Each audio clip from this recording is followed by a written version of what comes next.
Hi friends, ఈరోజు IR251 model 2 stage air compressor ఎలా work చేస్తుందో చూద్దాం. ఫస్ట్ బయట ఎయిర్ ఫిల్టర్ ద్వారా కంప్రెసర్లోకి ఎంటర్ అవుతుంది.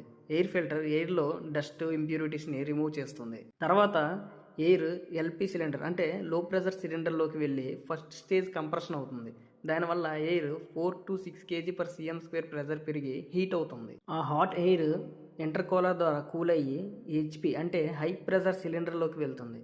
అక్కడ సెకండ్ టైం కంప్రెషన్ అయ్యి 22 kg/cm² వరకు హై ప్రెషర్ వస్తుంది. ఎక్సిడ్ ప్రెషర్ వచ్చినప్పుడు ఇంటర్ స్టేజ్ సేఫ్టీ వాల్వ్ ఆటోమేటిక్గా ఓపెన్ అయ్యి ఎక్సెస్ ఎయిర్ని అట్మాస్ఫియర్లోకి రిలీజ్ చేస్తుంది. HP సిలిండర్ నుంచి వచ్చిన hot compressed air after cooler ద్వారా పాస్ అవుతుంది. ఆఫ్టర్ కూలర్ ఎయిర్ని మళ్ళీ కూల్ చేస్తుంది.